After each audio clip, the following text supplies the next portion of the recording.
It's cold, so Kevin Bacon needs his tank top. Because nothing chases away the cold quite like a tank top. Yes.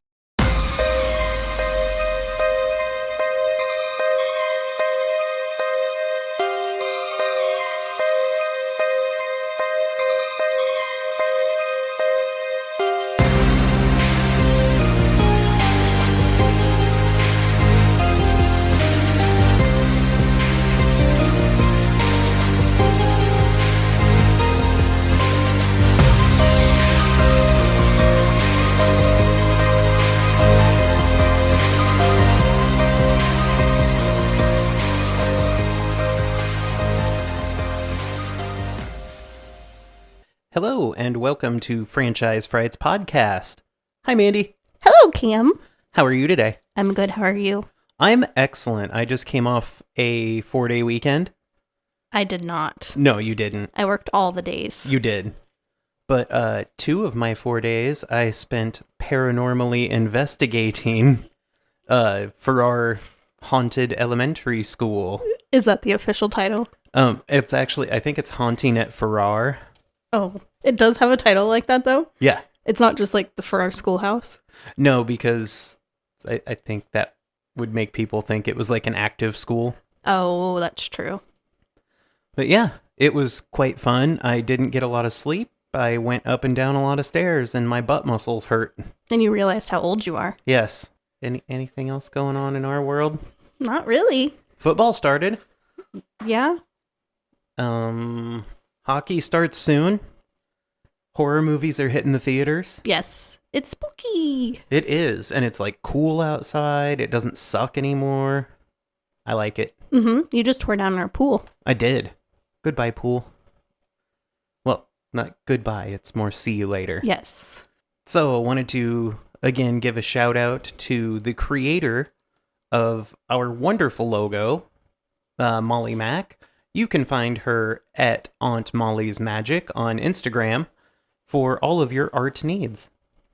Look at you being all fancy saying aunt. Aunt. I know. Aunt. I'm trying not to sound Midwestern. We're Midwestern.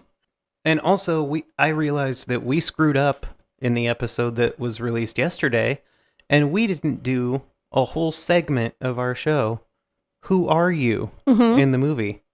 So, Mandy, if you were in John Carpenter's seminal classic Halloween, who would you be? I had given this no thought because I didn't know we were going to do this on this one. Do you want me to go first? Yeah, you go first. I'm going to say that even though we did nothing but talk shit on her the whole time, I'm Annie. Yeah. Because I'm kind of a dick. Yeah. And I'm a bad influence. And I sing stupid songs to myself all the time. Our dog's sneezing. I wondered what that noise was. Can I pick no one? I guess like high school me would probably be Lori. Yeah. Because I was very studious and You were a good girl. I was a good girl. And I babysat. Not in high school though. I doubt in high school you knew how to hold a J either. No, I did not. Because she did not know how to hold a joint. Nope. All right. So moving on to the news portion. Oh, is there exciting news? Kind of a theme with today's episode, since we're talking about Friday the 13th. There will be a Crystal Lake TV show coming to Peacock sometime in 2024. Ooh. So they're very specific on the release date. They're probably waiting because of the writer's strike and actors Oh, not yeah. working and I didn't think about Yeah. all that goodness. But yeah, the big legal battle between Victor Miller and Sean S. Cunningham for ownership of the Friday franchise. I guess it's over, and neither one of them got what they wanted, so I guess we win. they're just moving on. I think so. Oh. It was like one of them got the rights to the characters, and one of them got the rights to the name. So, I don't know. That's confusing. Yeah. That just means that neither one of them can do anything with it. Pretty much. Okay, so are you ready to dive into the movie? I think so. All right, so Friday the 13th Released May 9th, 1980 by Georgetown Productions Incorporated. Directed by Sean S. Cunningham. Written by Victor Miller. Music by Henry Manfredini. I'm really sorry if I mispronounce names. I'm from the Midwest, and if it's not like a German name, I don't know how to pronounce it. I think you're doing just fine. Makeup by Tom Savini, starring Betsy Palmer, Adrienne King, Harry Crosby, Laurie Bartram, Mark Nelson, Janine Taylor, Robbie Morgan, and Kevin Bacon. Woohoo! The runtime on this one is 95 minutes. Could have been a lot shorter. Yeah. Budget was $550,000, or about $2 million in today's money. Box office take was $59.8 million, or about $222 million in today's money, so it did all right. That's not bad. No, not at all. This movie also kind of ushered in the super copycat slasher horror that kind of killed horror. Yeah. It was just like wash, rinse, repeat. Yep. So what were your initial impressions of the movie? Uh-oh, Mandy's loaded for bear. No, I don't have a lot as my like initial thought. I just pretty much put that it's a camp slasher, it's cheesy, and it fits the bill. It is what it's supposed to be. Yeah. Good makeup effects. Yeah. For the time. Yeah. So I say it's just a cheap cash grab after the success of Halloween, but I still love it. Like, I think this movie would go, well, this series would go on my Mount Rushmore. Really? Yeah. Maybe I'll feel different once we get through all of them. I hope so. We'll see. I want to make you love them. Okay, so Rotten Tomatoes. Critics gave it a 63% with a 60% audience score. Really thought it would be higher. You did? Yeah, because when you say, like, horror movie, people are like, oh yeah, Friday the 13th. Yeah. Especially if you say slasher, everybody's like, oh yeah. But this one doesn't have Jason, so. That's true. The IMDb score is 6.4 out of 10. See, I think that's high too. I would have guessed it at 5.8. Really? Yeah. I just figure with like the nostalgia lenses on, people would have rated it higher. I bet once we get Jason in the hockey mask, though, Yeah. the scores are going to go up. This was surprisingly not well received among the critics at the time. What? The LA Times said it was silly, boring, youth-geared horror. But they enjoyed the score and the cinematography, and they also liked the performances of Bacon, Taylor, Nelson, and Bartram. I liked the performance of Bacon as well. Me too. Variety called it low budget in the worst sense, with no apparent talent or intelligence to offset its technical inadequacies. So they raked him over the coals. It was, of course, compared to Halloween, and criticized for its ultra-violence and gore. Yeah, for the time, I imagine it was quite violent. Yeah. Gene Siskel said that Sean S. Cunningham is one of the most despicable creatures ever to infest the movie business. Yes. And he went on to publish the address of the chairman of the board for the company that owned Paramount Pictures, so people could write angry letters to him. What? Yeah. That's pretty ballsy. And after this movie came out, Siskel and Ebert spent an entire episode just dishing on slasher movies, thanks to Friday the 13th, because they thought it was going to make audiences root for the killer, and they thought it was going to lead to attacks against women, even though men died in the movie too. Yeah. That's bizarre. Leonard Maltin, asshole, called it a gory cardboard thriller, and said that the fact that young audiences turned out in droves to see it was one more clue as to why SAT scores keep declining. Oh, that makes sense. So, yeah, the critics didn't like it. Yeah. So, you want to start running through the plot? No. She threw me for a loop. I didn't know what to do. At the start of my notes, I put plot. I already don't want to sit through this. Okay, so plot rundown. We have... It opens at Camp Crystal Lake in 1958. counselors are chilling out, singing some lame-ass songs. But we see someone stalking the camp, and they're going into the campers' bunks. Oh, no. Yeah, and there's kids asleep in there. Yeah. That's, like, creepy. Yeah, and they're just creeping through. But I gotta say, even at this point, the music, like the score, was already stellar. It was so good. So 2 counselors make bedroom eyes at each other, and the girl gives up her guitar to run off with the boy. And she kind of protests, but he convinces her that it's bang time. So he even makes her think that she's special. Yeah. Yeah. He's pulling out all the right moves. Yeah, she kisses better than Marianne. Oh, yeah. So they so they go up into a loft and like an outbuilding.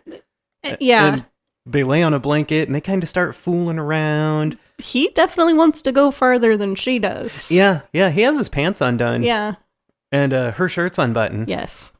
So the killer comes up and they're like, hey, what are you doing? Grinding up here? Mm-hmm. And the counselors are denying. They're like, oh, no, we were just fooling around. And then it seems like they know the stalker. Kind of. Because he's like, the male counselor is talking to them like, oh, hey, it's you. Yeah. Like, we're not doing anything bad. Yeah. But then the boy is stabbed in the stomach for his troubles, and the girl runs around and begs for her life and knocks some stuff over. Oh, no. We're not just going to breeze over this. She cannot figure a way to get out of that loft, but she makes no attempt to. Oh, yeah. She's just prancing back and forth. Yeah. Knocking things over. Yes. So what happens next? It goes to slow motion of her running. Slow motion, and we don't see her get killed. No, we just get a freeze frame of her screaming. Yeah. And then we get the title screen. Title screen. Inspiration for PowerPoint. Yes. Which is just the title of the movie smashing through some glass. Some glass. And yeah, it was a big intro. Mm-hmm. The score's in full swing now, and I gotta say, it kind of worked me up. I put that the score is okay, although I don't know if it's a tuba, but there's some sort of horned instrument. Oh yeah, there's a big fart sound in the back. Okay, because that is not frightening whatsoever. You don't find tubas and sousaphones frightening? That's all I could hear. So now we fast forward to June, Friday the 13th, the present. And yeah, so we're in the present now. Yeah. And there's a young lady, and she's walking into a small town, and she checks out a dog's package, and she's really weird, and she talks to him like a psycho. Yeah, she has a lot of conversation with that dog, and it's weird. And like, you don't know that dog. No. Quit looking at that dog's unit. Yeah. Then she walks into a diner, and everyone's like really weirded out when she asks about the camp. They do the typical townie gasp. Yeah. They're like, oh no, that's a bad place. And then a man named Enos. Yes, Enos. Yeah. He agrees to take her out to the crossroads. Only because the waitress just volunteers him. Yeah, she's like, Enos, you're headed that way. You should give her a ride. Yeah, that's not creepy. And he doesn't look like happy about it. No. He's like, oh great, now I get to put up with her. And then I get to verbally assault a young woman. Well, and physically too. That too. So we find out that the hitchhiker girl's name is Annie, and Enos tells her she's a good-looking girl. She is. She kind of reminds me of Dottie from Pee-wee.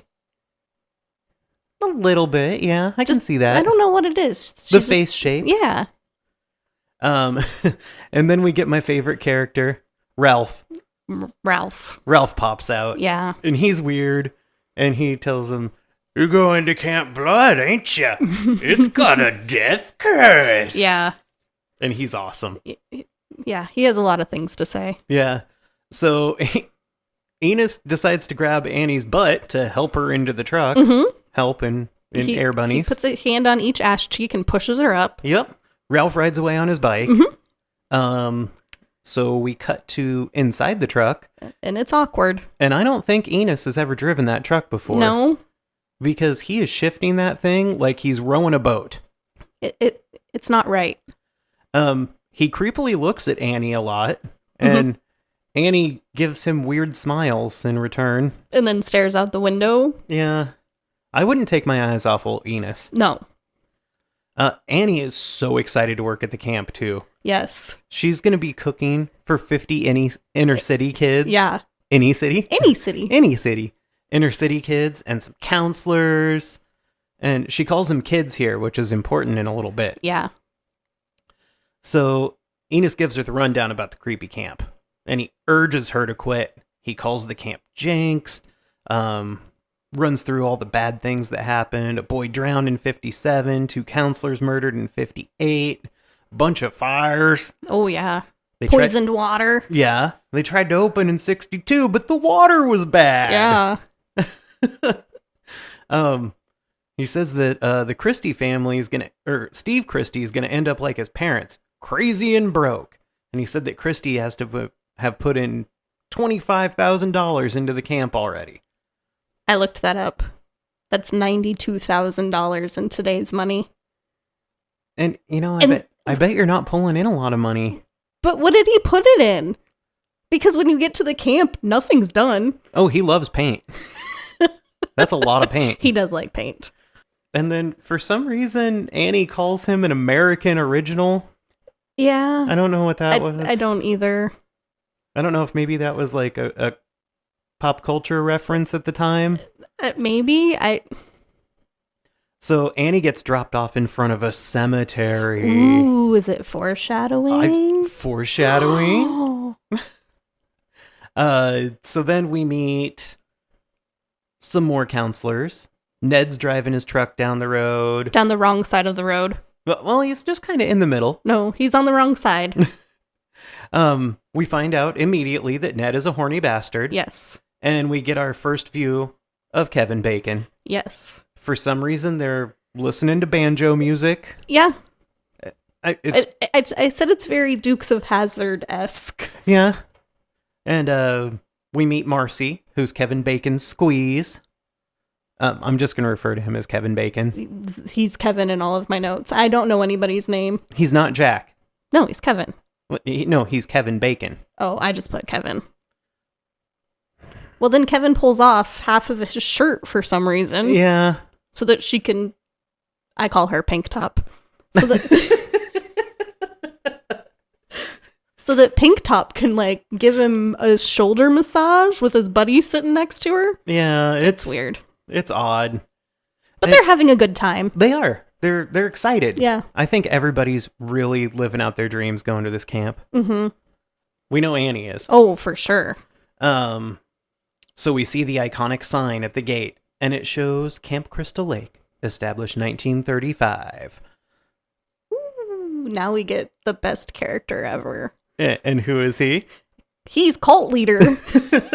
So cult leader is Steve Christie, and he is chopping some wood, and Mandy really likes his drip. He's wearing jean shorts. He's shirtless. There's not like a lot of chest hair, I wouldn't say. Like no. He just has like He has a nice patch. Yeah. He has a little grove. He has a nasty mustache. He has a bandana. A bandana tied around his neck. He's wearing wool socks and hiking boots. And the wool socks are like folded down over the tops of the hiking boots. There's just a lot going on. Yeah. He gives off creepy vibes. So while this is going on, we meet Alice while Ned, Steve, Marcy, and Jack, Kevin Bacon, push over a tree stump with very little effort. They'd no sooner pull their car up and he's asking them for help. No, demanding. He's like, hey, give me a hand with this. Did you also notice that Alice brought out a broom and a bucket to help? Well, yeah. That's how you clean, because cabin 2 is all clean now. Oh. You know, she had to show that she was doing work. Okay, I thought she was bringing him out to help push over the stump. No, they're called props, Mandy. Yeah. So Steve is scatterbrained and well-dressed. He gives commands and then retracts them and then gives new commands. Because that's what cult leaders do. Yeah. Well, you got to keep the people guessing. Yes. So we find out Brenda's out setting up the archery range. And Bill's supposed to be cleaning out the boathouse, but Steve wants him to paint instead, and Brenda needs to paint because it's going to rain. I put that this is where we establish everybody's name. Yes. And I don't remember any of them. Well, I got you, girl. We're just going to call him what I call him. The camp is supposed to open in 2 weeks. Oh my goodness. And it looks like everything's pretty well set up. Yeah. So It's still shabby, yeah. but it's together. So then we cut to another scene, and now Alice is fixing a gutter on a cabin, and Steve comes to help and is super creepy. Yeah. He looks through her sketchbook. He doesn't even ask. No, he just picks it up. Yeah. And he's like, oh, look, it's a drawing of me. And he compliments her drawing after he sees the picture of himself. Mm-hmm. And he was like, you draw very well. Is this really what I look like? And she's like, you did last night. So are we supposed to think there's something going on with them? No. Because I kind of got the feeling that they were trying to be like, oh, will they, won't they? I don't know. I thought it was more of a predatory thing from him, because then he tries to convince her to stay for another week because she has something to get back to in California. Yeah, and my question is, how much is this summer camp paying that somebody from California is going to come out to New Jersey to work at a summer camp? Yeah. That's But they never touch on her issue in California again. It's No. just gone. And it's like you said, there's this whole backstory between her and Cult Leader, and we don't get it. yeah, it's very odd. And this is one of those scenes, like, we could have just lost that scene. Yeah. Like, movies don't have to be over 90 No. minutes. But he does convince her to stay, and he touches her shoulder and hair. Yeah, and kind of strokes the side of her face. Yeah. He's creepy. Mhm. So Alice jaunts through the woods to find Bill.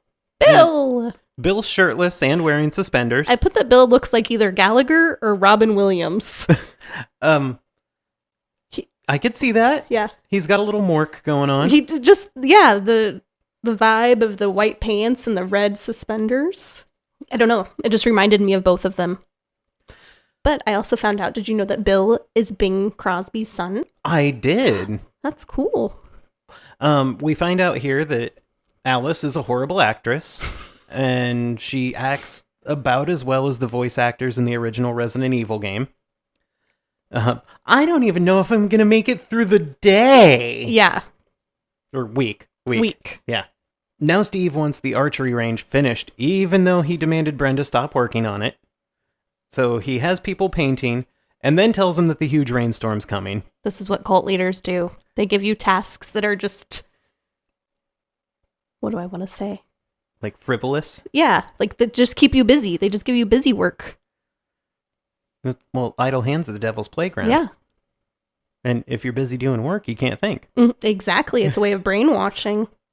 So Ned mentions that in town they call this place Camp Blood. And I don't know if I'm going into the town and everybody's like, don't go out there. We call it Camp Blood. I think I'd probably be okay with not being there. You would totally go. Yeah. Yeah. Yeah. I would not. I don't like camping. So then we get a very happy little scene where Ned very nearly kills Brenda with an arrow on the archery range, but she seems like it's an endearing thing. Yes. She looks like she's 45 years old. Yes. She's the den mother. She has the most dramatic side part I've ever seen. Seen kids from the early 2000s, you got nothing on MILF. That's what I call her, by the way, is MILF. Okay, so Brenda's MILF. It starts at her ear. Brenda threatens to tack him up to the wall to dry. Yeah. What does that mean? Maybe he had a wet dream and now she's drying him. Oh, maybe he wet his pants. I'm also confused because I'm pretty sure they just met. Yeah. Like, he introduces himself by trying to kill her with a bow and arrow. Yeah. And she's like, oh, you. Yeah, it was odd. Ned's also wearing feathers. Yes. Cultural appropriation. There's a lot of culture appropriate. Occult appropriation? You okay? Talking's not my strong point. We cut back to Annie. She's walking down the road and she just gets into a Jeep. It looks a lot like Steve's. So we're like, oh, hey. Is that Steve? Yeah. Maybe we're getting where we need to go here. Yeah. So Annie drones on again like a fucking weirdo. She's always wanted to work with kids or with children. She's always had a dream to work with children. And she hates when people call them kids, Yeah. even though like 3 minutes ago she called them kids. Yes. And when you've had a dream as long as she has, at the age of like 18. You'll do anything. So her dream is to cook at a camp. For inner city youth. Well, that's true. So she keeps motor mouthing on, and the driver says nothing, and she's not picking up on the fact that this is not a good scene. She's just happy she got a ride. Yeah. The Jeep is going really fast now, and it seems unsafe. Yeah. So now she starts getting uncomfortable, and the Jeep speeds up even more. She begs the driver to stop. She leaps out of a moving vehicle. You forgot to say that it went by the camp. Oh, yeah. Yeah. She was like, hey, you missed the turnoff. Wasn't that the turnoff for Camp Crystal Lake? And then she's like, you should probably stop. Yeah. And the driver floors it, so she hucks herself out. Did you just say hook? Yeah, she hucks herself out. I would have said throw. No, she hucks herself out. Hook. So now she's running through the forest. She's kind of hurt. She's limping. She's crashing through the brush. This scene lasts a long time for some reason. Yeah, but I like that it lasts for a long time. Because it's building the suspense to the kill. Okay. Like, you gotta have foreplay. You can't just orgasm. Oh. Yeah, she's limping through the brush. She trips, and boom, killer's in front of her. Mm-hmm. So she backs into a tree. Why wouldn't you do that? That's where I would go. Yeah. And the killer slashes her throat while wearing some outdoorsy garb. I put that the killer was wearing some sweet tweed. But yeah, we get a very, very good Tom Savini throat slit. Yes. That actually shows blood coming out. Yeah. And it looked great. Yeah. For the time, that had to have been amazing. And then it whites out. I really like that it whited out there. I do too. Like, that was good. Because most scenes, like, they would have just, like, jumped back to the camp. Yeah. Or they would have blacked it out. Yeah. But I thought the whiteout was cool. I think so too. But we do cut back to the camp now. And the counselors are in bathing suits, and they're setting up a floating dock, and they're all really annoying, and I think they might have done some coke. They're having a good time. This is how you have a good time at Camp Crystal Lake. You know how I have a good time? Looking at Kevin Bacon rocking that Speedo. It's a nice Speedo. He is rocking it, and he has tan lines to show that he rocked that Speedo a lot. Yes. It's a very nice blue Speedo, and it's got two kind of yellowy gold lines coming up his like hip bones. And he's looking fit. Yeah. Kevin Bacon's body in this he's fit. Yeah. So now they're talking about what flavor of ice cream they would be, which I guess is a pretty good get to know you game. Yeah. They're trying to get to know the den mother. They're also talking about vitamins, which I was confused by. Yeah. And they're talking about vitamin C as they're basking in the sun, basking in the sun. They're basting. Pretty much. They're probably like lubed up in baby oil. Yeah. That's what they did back then. Yeah. I just lost my train of thought. They were talking about vitamins while they're out in the sun. They're talking about vitamin C when they're sitting in the sun, which is what you get vitamin D from. Well, I think they were talking about it more just as like, because Brenda, MILF, is... Oh, a vegetarian? Yeah. Oh, okay. So she was trying to explain, like, I think she was probably trying to explain why she is the way she is. This is why I look 45. His body hasn't seen protein in a long time. Avocados haven't made it big yet. So Brenda sees somebody out in the woods, and we find out that's where the killer is. Oh, no. And the killer's watching him. Mm-hmm. And then Ned's a sexual predator, and he comes up from underneath Brenda, and even though he's just met her and tried to kill her with a bow and arrow. Yeah. Now he's grabbing her from underneath. Yeah. Ned's not great. No. Marcy asks Bill and Alice, who are sharing a towel pillow, if they're ready to go back to work, and we get to see Kevin Bacon rocking a half stock in his Speedo. Yeah, it's awkward. Yeah. It's like, he's not all the way there, but like, he's getting there. He's halfway there. Yeah. He's ready to go. Mm-hmm. Ned pretends to drown, and Brenda and Kevin Bacon spring into action. Can we talk about Kevin Bacon's belly flop? That is my next note. Okay. That looked like it hurt Like- so bad. Like MILF dove into the water so gracefully. Yes. And then Kevin Bacon just comes flying and he just belly flops. And at first I thought he landed on top of her. Yeah. His trajectory was, I'm jumping at Brenda. Yes. But it was pretty clear that Kevin Bacon has never dove into water before. Which is weird considering he had those Speedo tan lines. I know. You'd think that Speedo was being used. Yeah. I just keep seeing Kevin Bacon's. Kevin Bacon boner. So Marcy and Bill come out in the boat. The canoe. I'm not sure why they brought the canoe out. Just in case he was dead. Oh, okay. Because they couldn't push him to shore from 3 feet from the shore. Well, you can't expect people to push dead guys around. Oh, okay.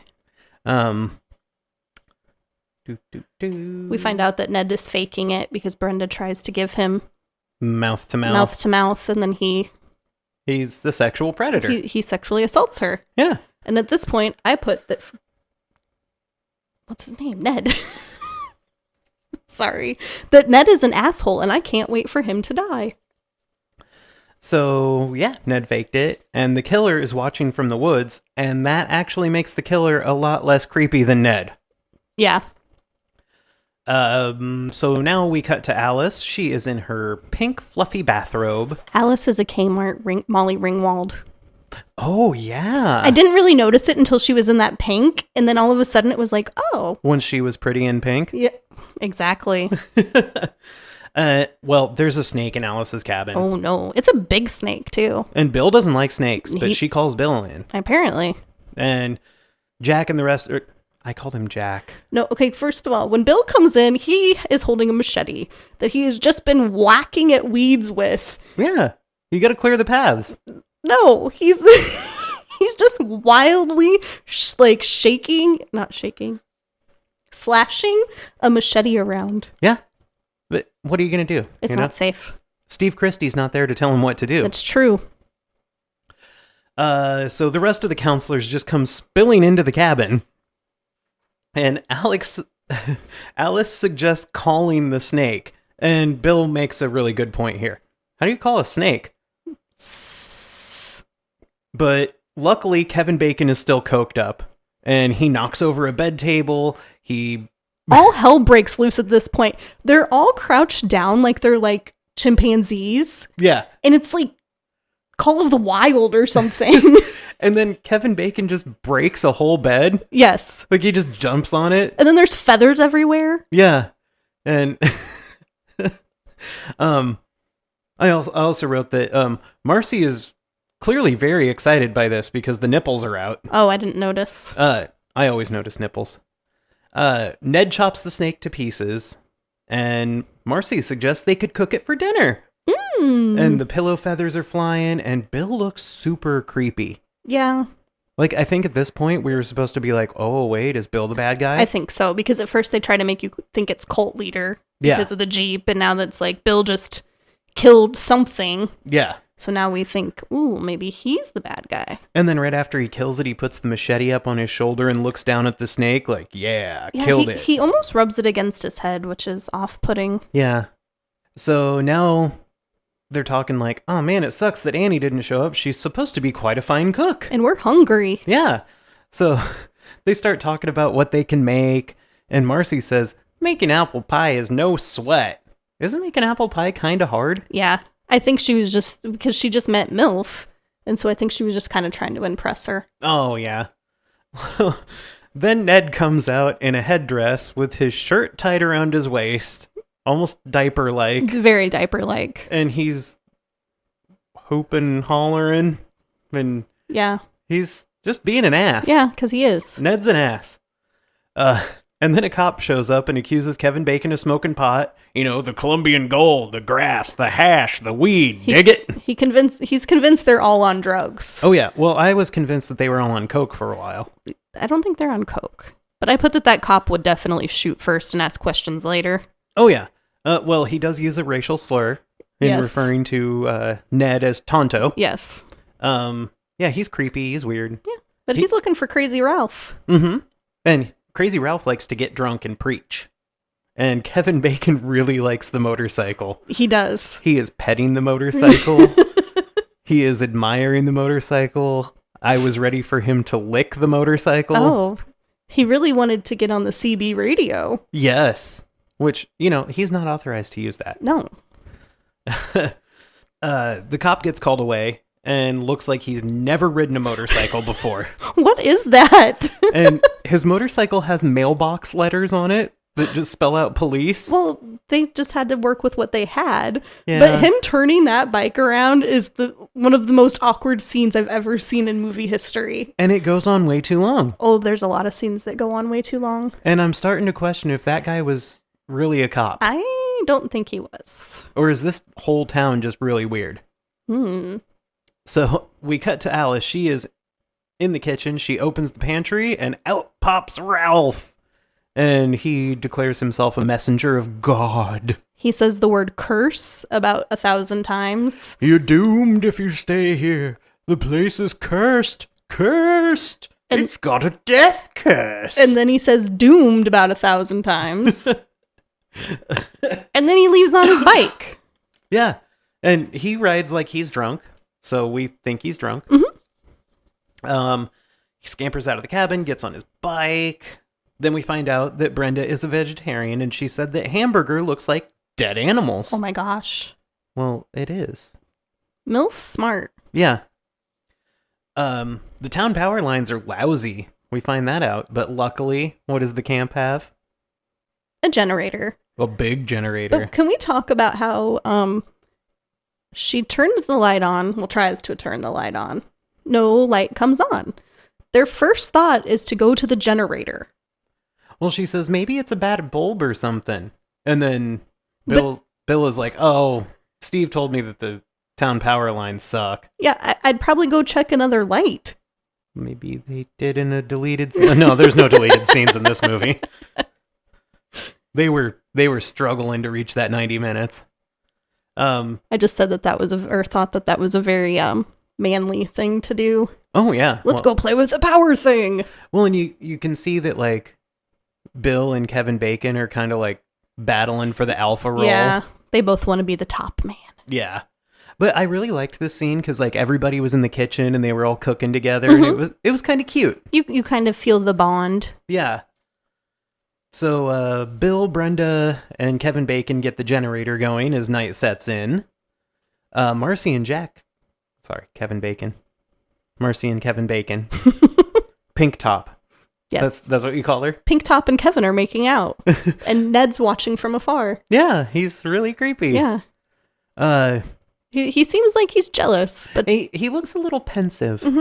And then he tightrope walks on some tiling that goes into the lake. I think that Ned used to be a clown. He's very clowny. He is. Or maybe he aspires to be a clown. He's working at summer camp to save up the money to go to clown college. I like that. Yeah. Then Kevin Bacon knows that the wind has shifted at least 180 degrees. Oh, no, hold on though. Oh. Because we see Ned tightrope walking on the tiling that's going into the lake, and then we see somebody in the cabin right behind him, and he turns around and he's like, hey, what's up, bro? And then he just decides to go into the cabin. And for that, he deserves to die. That's true. I skipped a whole section there. He deserves to die for a lot of things. Yeah. But yeah, then what does Kevin Bacon say? He says, oh, the wind's really come up. It's shifted at least 180 degrees. And Marcy starts talking about how Ned's a jerk. Yeah. And I thought this was another nice little scene, too. It was. It really showed that they love each other. Until she started talking about creepy nightmares. Yeah, I love that. Ooh. So I like that Kevin Bacon says, it's gonna storm. It can tear down that valley like a son of a gun. Yeah, like he's been here before and he knows the weather patterns. Yeah. And then we get really, really shitty lightning effects on their faces. Yes. Like it just looked like they had 12 flashlights shining at them. And they were like, okay, everybody, 1, 2, 3 on, 1, 2, 3 off. That's exactly what it is. Marcy's scared of storms, and she admits this to Kevin Bacon. And then she tells him about her dream that she used to have. It was a recurring dream that she had. And I wrote a song based on her little speech that she gives. You did? Yeah, in Color of Morning. Oh. So, sorry for my noisy chair. We find out that Marcy's scared of storms, blah, blah, blah. So, it's raining hard, and the rain gets really loud in her dream, but then the rain turns to blood, and it washes away in little rivers, and the sound all stops. It's very metal. It's a scary dream. It's a metal dream. So, Kevin Bacon decides to use the storm as a way to get Marcy into a cabin for some bang time. They have a flashlight. They start kissing for like 2 seconds, and then they're like, okay, pants off. She takes her pants off. He doesn't take his pants off. Kevin Bacon lights a candle. Mm-hmm. He's got the ambiance going. And then it stays too long on their making out. This is the worst sex scene in history. And it's way too over mic'd. And you can Oh my God. I had to mute it. It sounds like they're eating peanut butter sandwiches. Yes, it's horrible. It's like, ugh. So then we cut back to the main cabin while they're banging it out. And what I'm wondering is the kitchen's in there, in the main cabin. Where does everybody eat? Because that main cabin is a kitchen and then that little front room with the fireplace. Yeah, I think that's more of like a lodge for the like counselors. Oh, okay. It's not like, I think that's probably off limits to campers while they're there. I think it's just like the counselor's lodge. That's where they can go smoke their grass, their hash. Yeah, play their strip Monopoly. Yeah. So now the storm is in full effect. There's a fire going in the fireplace. Bill is fucking rocking that classical guitar. He is. And he was actually playing that. Really? Yeah. He did pretty good. And you can tell Alice is starting to get a thing for Bill. Well, he's playing the classical guitar. Yeah. And Brenda's like, hey, this is boring. You know what's not boring? Strip Monopoly. With grass. Yes. They're going to look for Marcy's grass.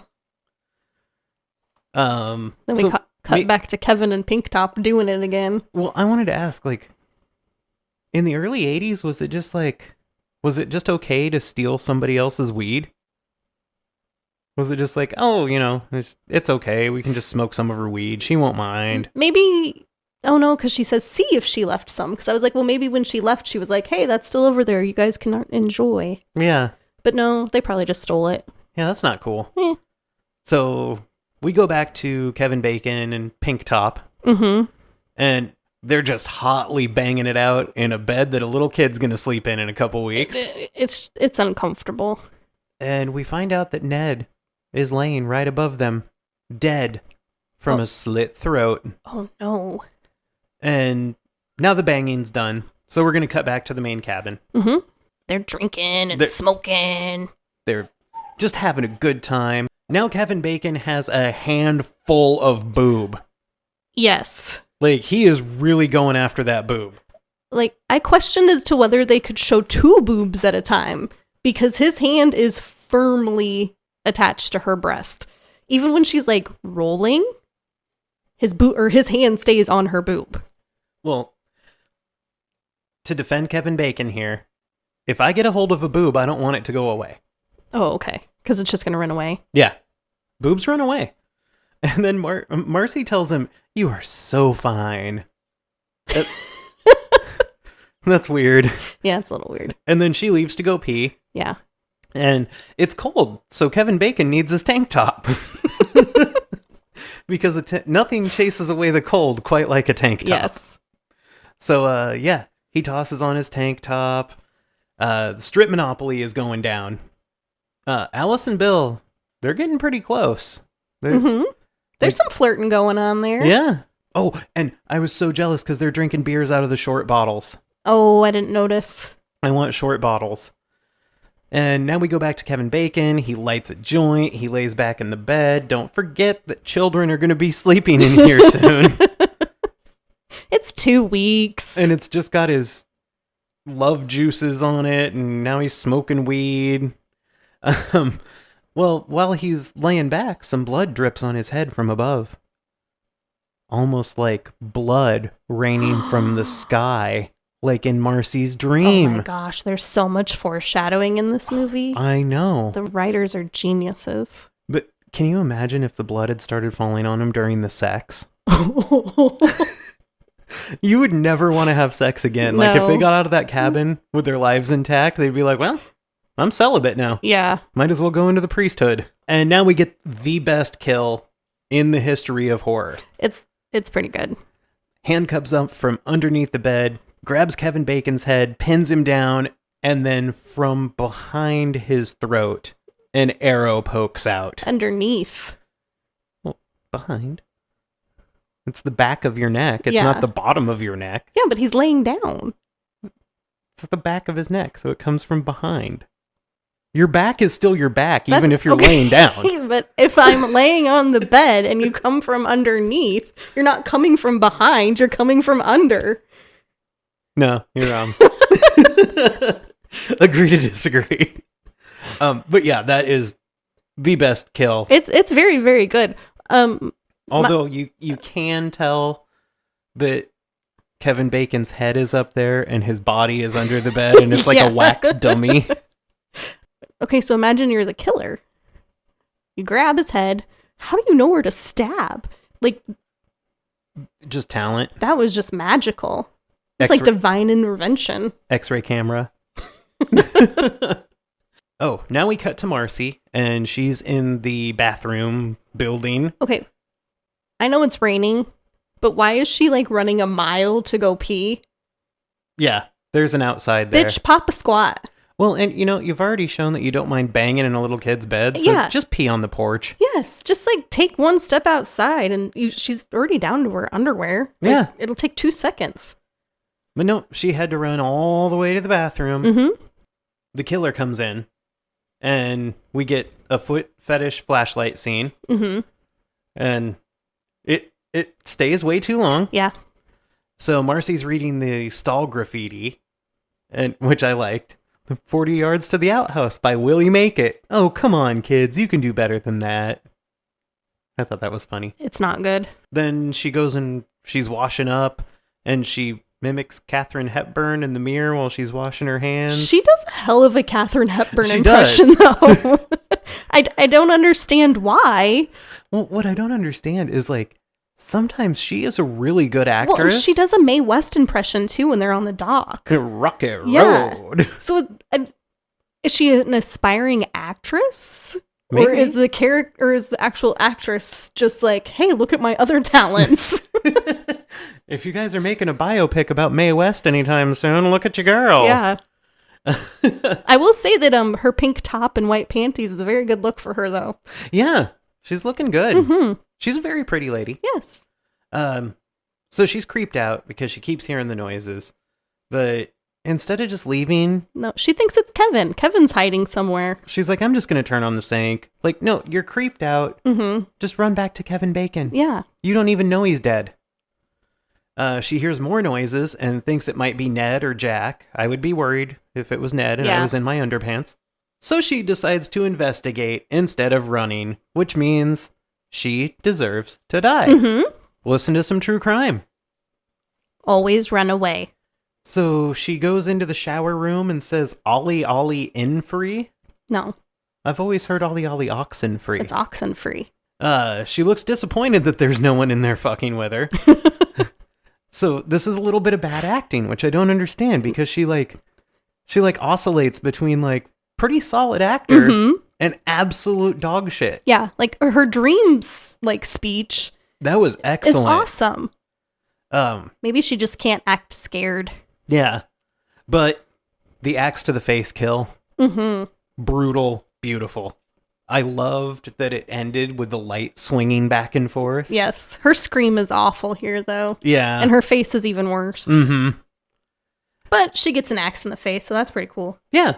And Tom Savini got to show off his skills again. Mm-hmm. So we go back to Strip Monopoly. Bill's shirtless now, and Brenda has to strip off her shirt. Alice is about to take her shirt off, but the door blows Oh open. man. Okay. What I don't understand here is we have already established that it's raining like hell outside. Mm-hmm. And it's windy. Alice. But MILF suddenly remembers that she forgot to shut her windows. Yeah. She's like, oh crap, we got to cut this game short What? because I have to go close my windows. Like, It's been raining for 4 hours. damage is done. Brenda. It's a cabin. Brenda, just Get down to the orgy. Yeah. So she wants to go shut her cabin windows, but don't they share cabins? I'm not sure. So it's somebody else's responsibility too. Screw it. Steal another bed. Yeah. Then we're at a diner. Oh, and I wrote on here, Bill is cut. For this being like, it was probably filmed in 79. Yeah. He's like in shape. I guess I didn't really pay much attention to him because there was Kevin Bacon. Well, yeah. But he's actually got some abs going on. Kevin Bacon's got muscles. He's just a little scrawnier. Yeah. Well, Kevin Bacon hadn't filled out yet. He was just a baby. Uh-huh. And yeah, now we get the cafe scene that didn't need to happen. No, this is horrible. I'm pretty sure the waitress is Harry Carey in a wig. And then, after I saw the acting... Would you like another piece of pie? After I saw the acting, I was certain it was Harry Carey in a wig. Hey, Steve! Well, what we see here is Steve is wearing a very similar shirt to what we saw the killer wearing when they slit Annie's throat. Is Steve the killer? It wouldn't surprise me. I wrote possible drag queen waitress. No, it's Harry Carey. She's very sweet. And a terrible actress. Yeah. And Steve even stares creepily at the waitress. But he has a badass slicker. There's some chemistry between them. They flirt a little bit. I'm not sure what it is. He gives her a 75-cent tip. Oh, man. Hey. In 1980, that was a lot. Yeah. So he gets into his Jeep, which just happens to be identical to the killer's Jeep. And then there is a 15-second clip of him just trying to start his car. Well, turning the lights on. It really pisses me off because he starts wiping condensation off of the inside of the glass. Like, dude, you're making it worse. Yes. Now it's going to fog up even worse. Steve's not smart. No. Brenda has closed the windows in her cabin now. Yes. And it's time to go brush her teeth in her raincoat and no pants. But also, why is she carrying all of her accoutrements that you would take to the bathroom just to brush her teeth? I don't know. She has a towel. She has a hairbrush. Maybe she was gonna shower because we do see that she gets the creeps. Yeah. While she's in there, she's like, something doesn't feel right. So you kind of get the impression that the killer's still there. The score absolutely rules now. Whoa, I throat farted so bad. Okay, so for those of you who don't know, a throat fart is like that prelude to a burp. Where air is in your esophagus. And it just comes out like...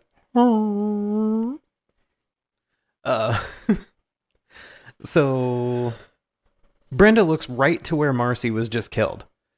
Well, we see now that the shower curtains are back in place, and the light is still swaying just a little bit. Just a little bit. But there's no blood anywhere. No. Which I feel like if I got an axe to the face, there'd be some blood. Well, maybe the killer was smart enough to leave the impaling object in for a while. Ooh. Okay, yeah, she looked at the shower curtain, and they were all in place, and the killer slowly opens the shower curtain, but Brenda doesn't see that. She hears noises, and she turns and looks, and the shower curtain is now open. So she's like, okay, I'm going to pick up my gear and leave. She's smart. Yeah. She makes the right choice. So we cut back to Steve. His Jeep is dead because Jeeps suck ass. A cop picks him up, and he's like, I thought that truck could get through anything. And Steve's like, not hauling a trailer. just say it. Jeeps suck ass. Why is the Jeep dead? So we go back to Brenda. Oh, yeah. Anyway, the cop picks Steve up, and he's like, I'll take you back to the camp. Yeah. We cut back to Brenda. She's getting ready for bed. She's robed, and is she journaling? I thought she was reading. Oh, just sitting at the desk reading? I thought she was Maybe. writing something. Maybe she's writing a letter to her mom. Hello, Mudda. Hello, Fada. So she lights a candle. She settles in to read a book. She's got her nice big nightgown on. And I gotta say, she's looking cozy. I could never sleep in that nightgown. It's cold. It's June. In New Jersey. Oh, okay. Remember how cold the ocean in New Jersey was? The air wasn't cold. So she hears a little kid voice say, help me. And I should go investigate.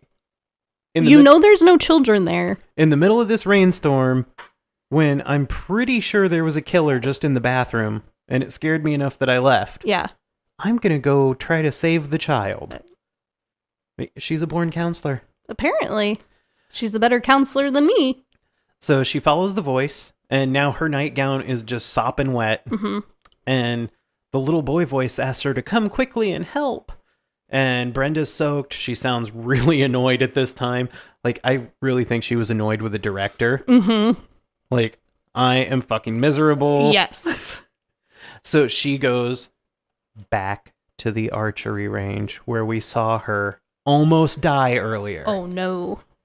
And this is where I put, she seems cold and miserable rather than scared. Yes. So the lights on the archery range just suddenly get turned on, and Brenda screams, and we don't see what happens because Boo-hoo. Friday the 13th really loves off-screen kills. There's quite a few of off-screen kills in here. And it makes me mad. So we're back in the main cabin now. Alice is trying to rock the guitar. She sucks at it, but she keeps a good fire. Bill comes back in from checking the generator. Bill doesn't see any lights on at the archery range, but Alice was like, I saw. Oh, is Alice going crazy? And Bill's like, okay, fine, I'll go check it out because he's the alpha. And Alice wants to go with. Yeah. So they go to Brenda's cabin. They think all the other counselors are together somewhere. Well, where are they? Everybody's been asking about Kevin Bacon and Pink Top, but nobody's asked where Ned is. Ned sucks. Yeah. They're like, I hope Ned's laying in a fucking bunk with his throat slit.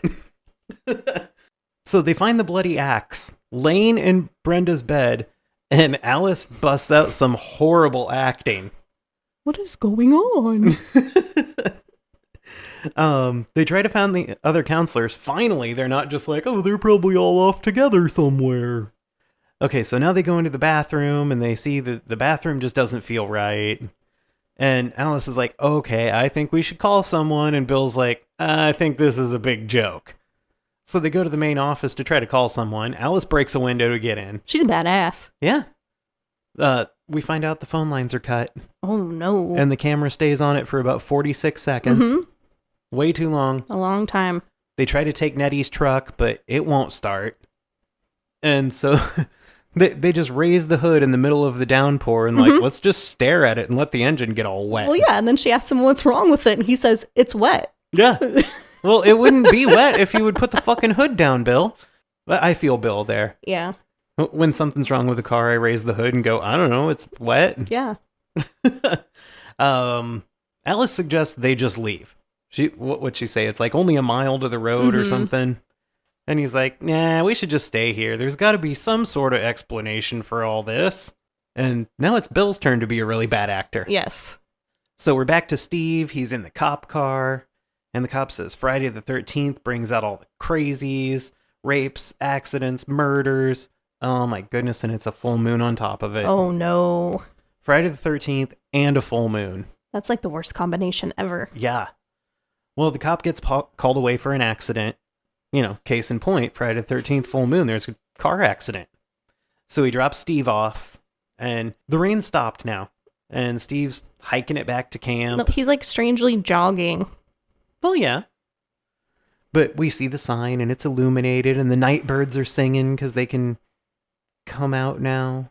It's just beautiful. Are there a lot of night birds? Yeah, you hear them. They're singing. Oh. And Steve's jogging in his slicker, and then a flashlight hits his eyes from behind the sign. And he's like, oh, hey there. He definitely acts like he knows the person. Yeah, because he's like, what are you doing out here? And then he gets stabbed in the stomach. Maybe. And this whites out, too. Yeah. And the really good stinger when he gets stabbed. It's like, ding! And it sounds good. We see the killer's POV, and they're going back to the generator shack. And then the lights go out. Dun, dun, dun. Bill lights lanterns, and we have to see the whole thing. This is a 39-second shot of Bill lighting lanterns. There is no dialogue during this 39 seconds. I think it's because he was nervous. Yeah. He looks like he's never lit a lantern before, and so I think he needed to focus all of his attention on that. It was scurry. Yes, he was going to get blown up. So he's going to go check the generator again. He really likes that generator. He also says, I'll be right back. He does. And Alice is sleeping on a sweet wicker couch with like an atrocious snail pillow. Yeah. But, you know, It's leftovers from somebody's basement. the wicker couch, I bet it was comfy. Maybe. Because wicker gives a little bit. So the frogs and the crickets are chirping, and Bill takes off his raincoat, and he goes to check the generator. And then he hangs a lantern right next to the generator when he takes the gas cap off of it. He's gonna check the gas. The lantern is literally on fire. No. And he's hanging it right above where the gas goes. So that's not great. Bill's got the brains. He fumbles around with the generator. The camera lies to us a lot here. Because we're like, are we seeing through the killer's POV right now, or aren't we? Mm-hmm. Which is kind of fun. Yeah. It's a good time. Alice wakes up from a bad dream. We kind of get the impression that the bad dream was about Bill. Yeah, because she's yelling out Bill's name. Yeah, it's odd. So I wrote here, the kitchen seems inadequate for 50 campers and staff, but you explained it to me. Yeah, there is probably like a mess hall. Yeah. They have very nice china for a camp. They do. It's a little weird. I love that stove too. Yeah. So Alice is going to make some sanka, and she gets the tiny jar of sugar. And this was, again, I was like, they have that tiny jar of sugar for the whole camp? But Yes. Yeah. Here I put that she can't play scared, so she's just coming off as paranoid. And this scene is way too long. This is a 1 minute and 30-second scene It's way... of her just making coffee, looking around, and trying to act like she's contemplating. And she's not very good at contemplating. No, there's no reason for this scene. No. So now Alice is like, I'm going to go look for Bill. And she yells his name every 2 feet. She's trying to beat Rose in Titanic for the Jack. Oh, did you hear the echo on that? That was beautiful. Alice finds Bill's raincoat. And then she says Bill a whole bunch more times. But there's no Bill, just his raincoat. Yeah. And we find Bill. And he's stuck to the door of the generator shack with arrows. That's badass. It is. But there is a little mistake in this scene. Did you notice that Bill's eye was moving? The one that had the arrow through it? No. It was like wiggling back and forth. We'll get to that later. Now Alice is going to scream a lot. And the screen is black for a really long time, and I don't know why. It's her running through the forest because there's a white light jumping around. Okay. So it's like her, like, all you see is her lantern as she's running through the black forest. So she goes back to the main cabin, and you know what? She does a damn good job of securing that door with the rope over the rafters. That comes later, because at first she just, like, wills the door to lock itself. Yeah. She just keeps looking at it like it's going to lock itself. But then she is smart, and she wraps the rope around it. Yeah, I wouldn't have thought to do that. I wouldn't have either. But, you know, there's a reason she's a survivor girl and I'm not. That's true. So she curtains the windows and she barricades the door, despite the fact that the door opens out. You're not stopping that door, sweetie. Again, the scene is too long. Yes. But I feel like this one works. But I like when she's just randomly throwing things at the door. It reminds me of the scene in The Jerk. Yes. In this paddleball game, I need this. But yeah, I felt like this scene, like it worked that it was too long because you're getting tense. It was building some suspense. So now Alice is like, I'm going to be a badass and I'm going to grab a bat and a lantern and I'm going to go to the kitchen carefully. So now the score, it's all the way up. It's on point. There's just random piano notes and soft strings going on. The sousaphone is gone. She's not freaking out anymore. She's calmed down. She's calm. She grabs a barbecue fork and she continues to shut. Is that what that is? I put it that it was. I put it was a mini pitchfork. Oh no, I think it's a barbecue fork. I like the devil. Oh. Sorry, I lost no, my it's spot. okay. She hears a noise outside, and then there's like an animal noise, and it's like she's like, "Oh, it's just an animal. Now I can relax." Oh yeah, it's more night birds. and then boom, Brenda's bondage body flies through the window. Yes. See, she should have closed that curtain. Yeah. Then The body wouldn't have come through. no, not at all. She would have been safe. Mm-hmm. She freaks out, and she almost just shuts down here.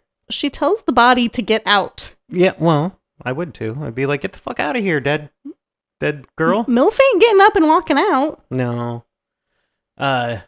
She squeals a lot. She makes some really strange noises. And then the oven door tries to steal her coat from her. And she sees a Jeep outside, and she's like, oh, it's Steve. Yay, cult leader's here to sexually assault me some more. Yeah. But now she has to undo her barricade. She worked so hard on that barricade. So now Alice and the audience meet Mrs. Voorhees. Mrs. Voorhees tries to calm her down, reassure her, and she's like, hey, I worked for the Christies. It's okay. Everything's cool. I'm supposed to be here. I'm not weird. Mrs. V is rocking a cable knit sweater and a turtleneck. Yes. In June. Yeah. She's bundled up. Yeah. She's got that old lady blood. She sees dead Brenda and does an absolutely horrible job of acting. Oh, so young. So pretty. Mrs. V, I don't know who plays Mrs. V, what the actress's name is. Betsy Palmer. She's something else. And she was the only established actor in this movie. Yes. So Mrs. V is like, hey, let me tell you about Jason. He drowned while the counselors were banging.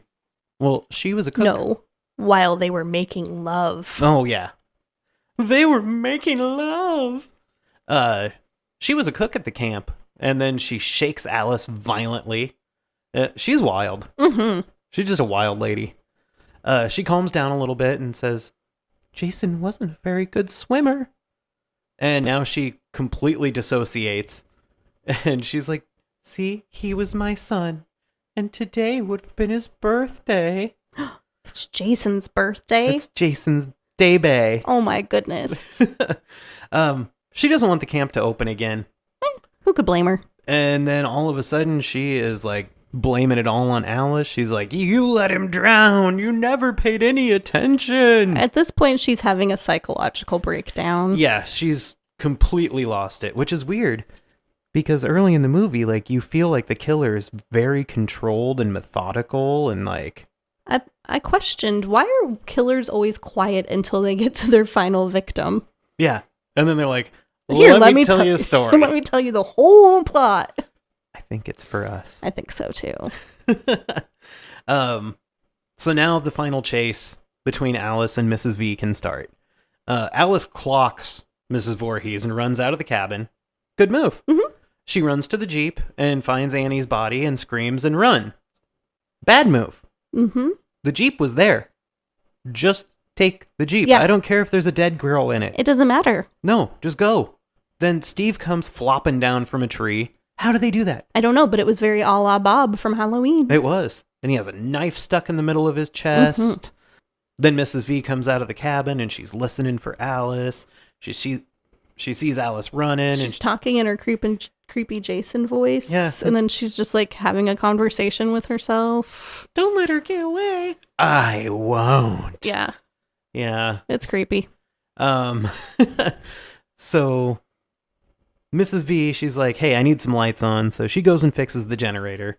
Alice finds a rifle, which that's a good find. It is a good find, but she can't find any ammo for it. Yeah, she finds a locked drawer and she half-heartedly bangs the rifle butt against it. Yes, which is just like, hey, Mrs. V, come find me. Yeah, it's noisy. Then we get the iconic, kill her, mommy, kill her. She comes into, Mrs. V comes into wherever it is that Alice is in. Mm-hmm. It's like a storeroom. Yeah. She takes the gun away from Alice and Alice throws shit at her. Just random things. Yeah. Then Mrs. V makes some awesome screamy sounds. She's like, like she sounds like a cat.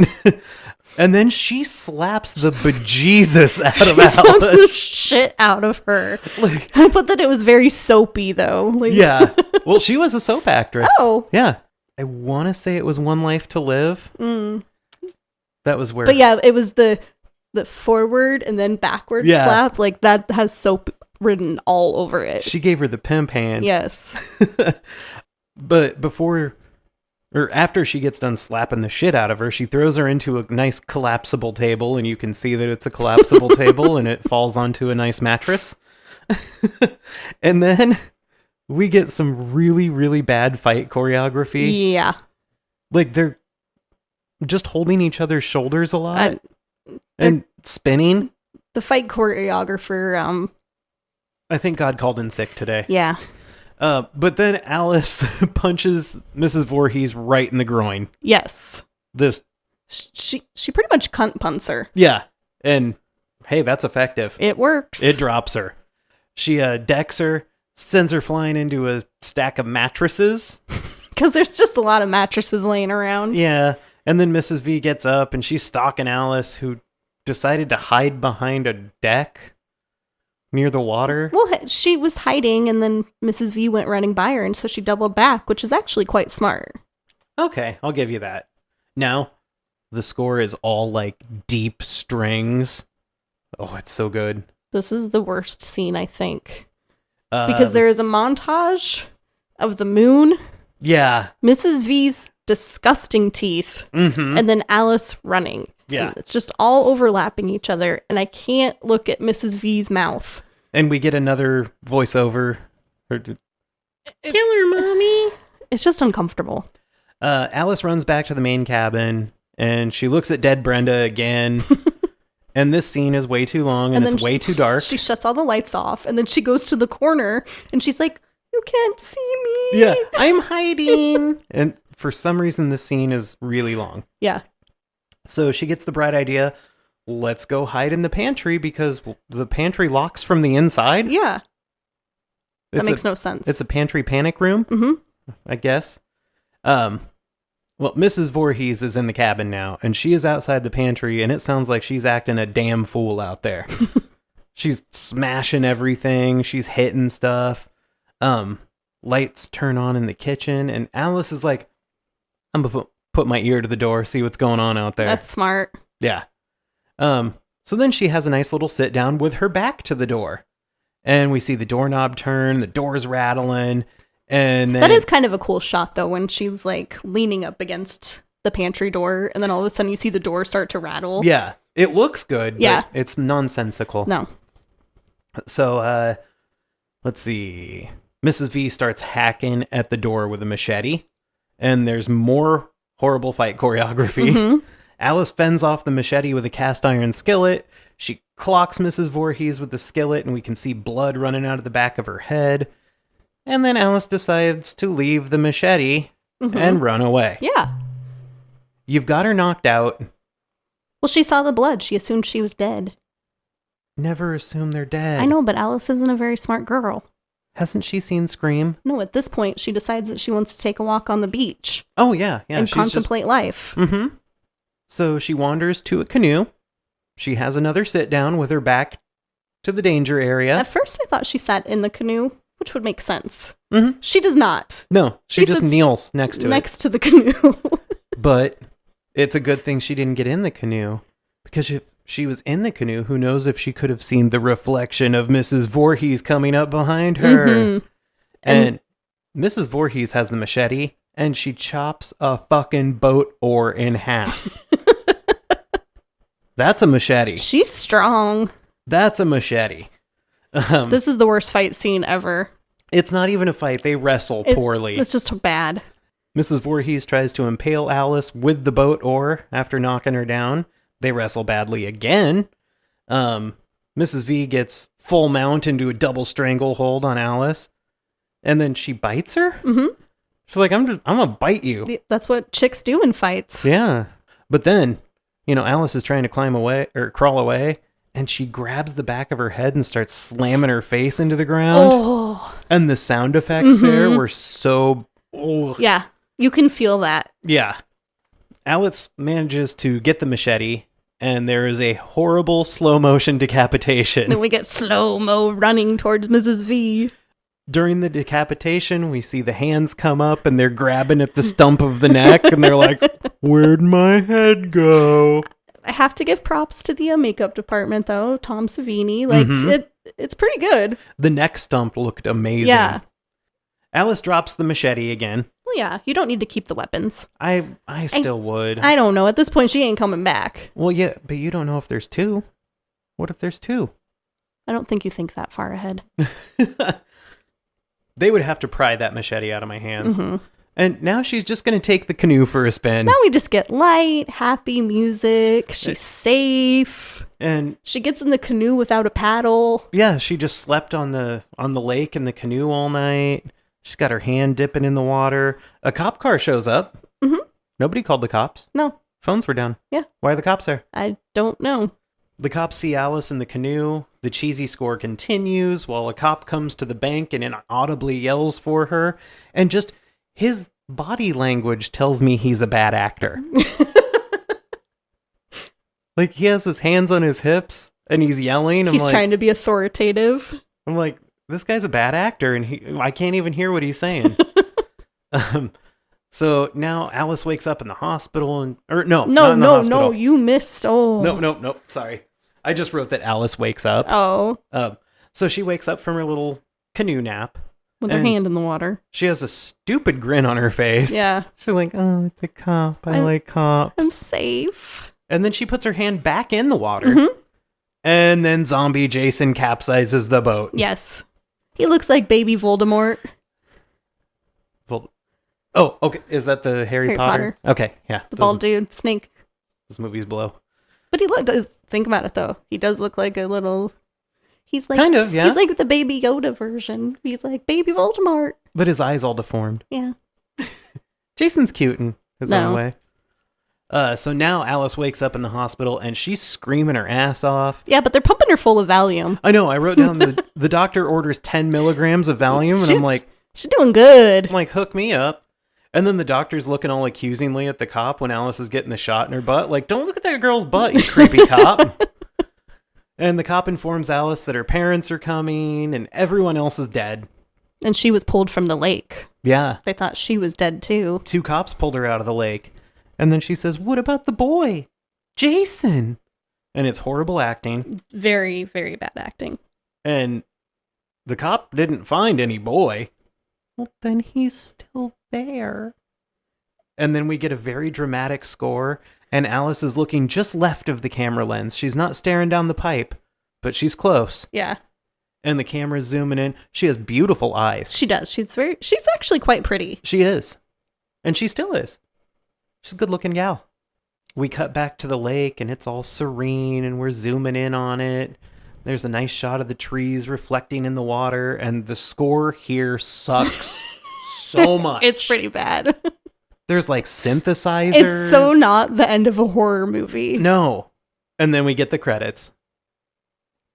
Okay, so for a body count on this one, we have 11. 10 human, 1 snake. Oh, I didn't write down the snake. Oh, yeah. Are we counting him? Well, yeah, he got killed. Oh. Okay.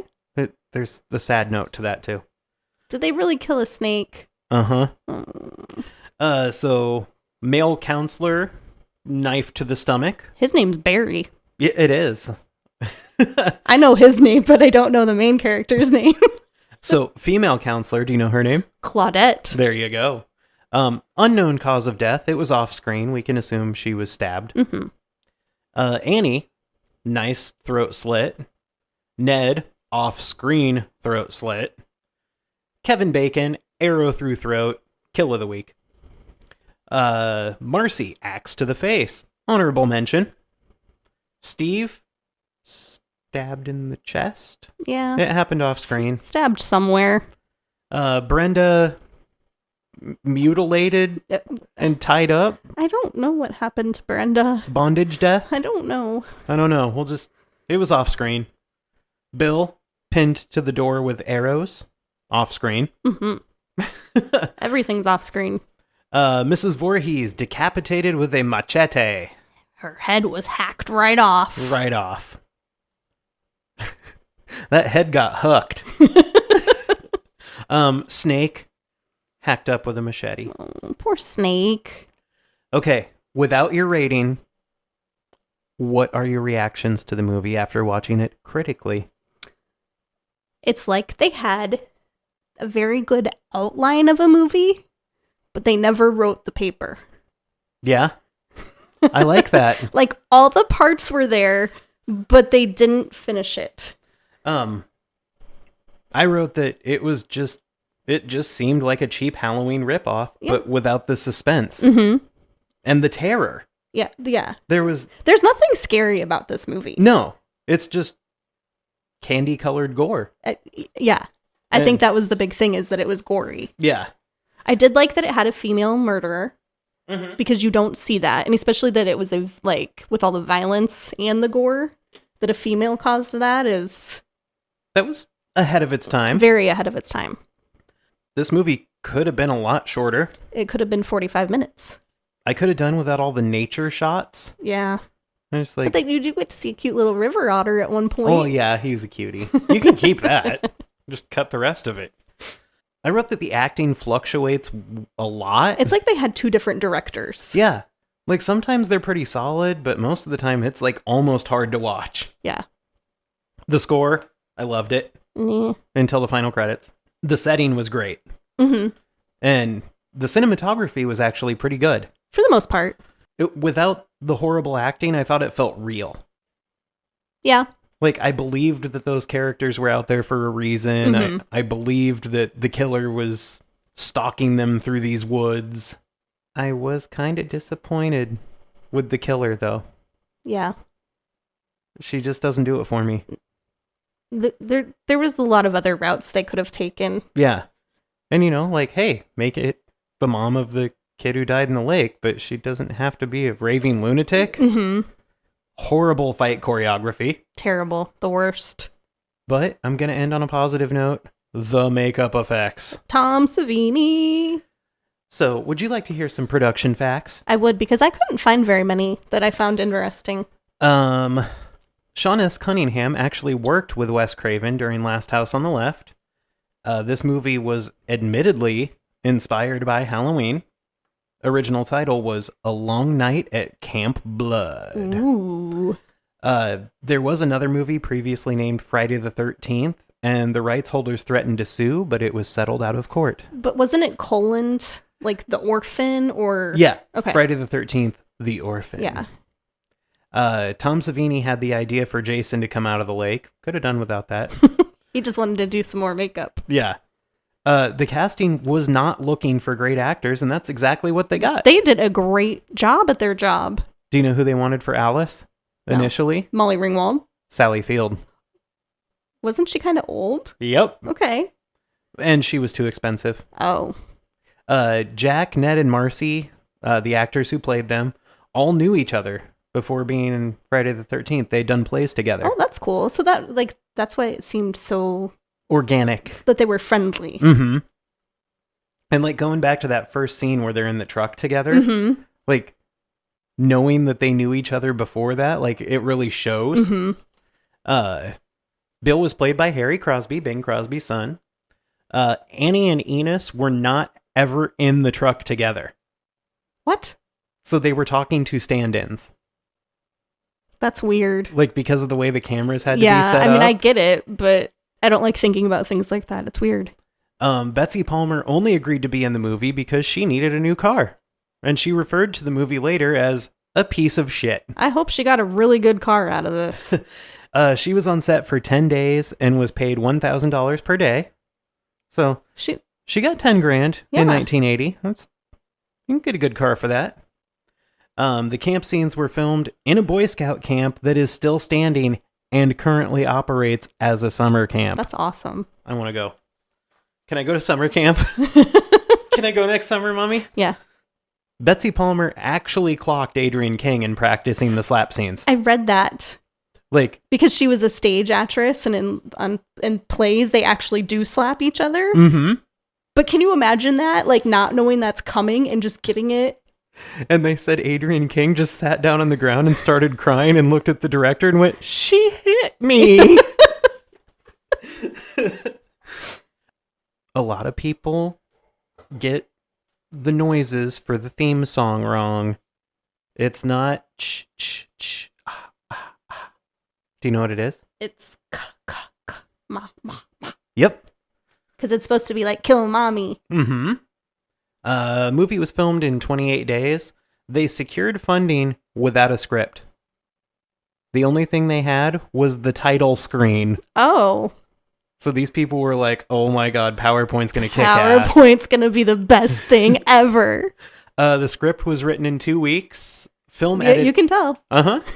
Maybe should have flushed that one out a little. Gone through some more rewrites. Good outline. The film editing took 10 weeks. Maybe take 10 weeks on the script, too. Mm-hmm. This movie was initially given an X rating. I could believe that for the time. So they did have to cut some things, which maybe I wonder if that's why we get so many off-screen kills. Oh, maybe. So I only noticed 2 goofs in the movie, and I didn't want to write down a whole bunch of stuff that I didn't notice. Mm-hmm. So I'm just going with the ones I saw. Mrs. Voorhees, after she's decapitated, she raises her hands up and grabs at her stump neck. And it's very obviously men's hands.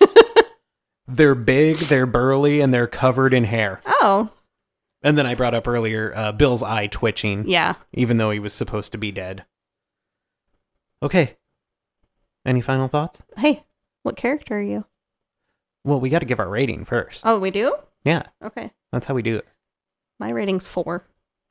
Really? That low? It's not good. I feel like completely sacrilegious saying this, but I'm giving it a 6. Ooh. So our aggregate score is a 5 out of 10. Oh. Which, ow. The people are going to be mad. It's not good. It's not. Just because it's sentimental does not mean it's good. That's true. But I would still watch this over most other movies. Yeah. I love it. I would not. Who are you? Who are you? I'm Ned. I know. That's what I wrote. I wrote you were Ned. I'm Ned. Why is it always the character that I talk the most shit about that I'm like, yeah, that's who I am? Yeah, you're Ned. Do I need to talk to a therapist? Maybe. Is this self-loathing? Yeah. Who are you? I put down that I'm Bill. Because I like to try to find solutions to things, and Bill's always trying to fix things. Yeah, and you would hang a lantern with fire on it right above the gas right tank. next to the fire. And can you imagine me trying to light a lantern? It would take me 39 seconds. It would take you 39 minutes, Yeah, and you would say, eek. You would have gone through a whole box of matches. Okay, so if you would like to visit us on the social medias, do you want to try it? Do you want to do it? Oh, goodness. You can see us at places. Do you know what the places are? No. You can check us out on Facebook at facebook.com/franchisefrightspod, at Instagram at franchisefrightspod, on Twitter or X at ffrightspod. No, just F I Frights see that. Pod. Okay. I see 2 F's, so I have to say FF. And then on Snapchat at ffrightspod. You did it! Yay! So proud. And tune in tomorrow, because we're going to bring you another episode tomorrow. And your homework for that is to watch Saw. Oh, boy. Mandy's so excited to watch Saw. I'm so excited. And I guess until then, remember they always come back.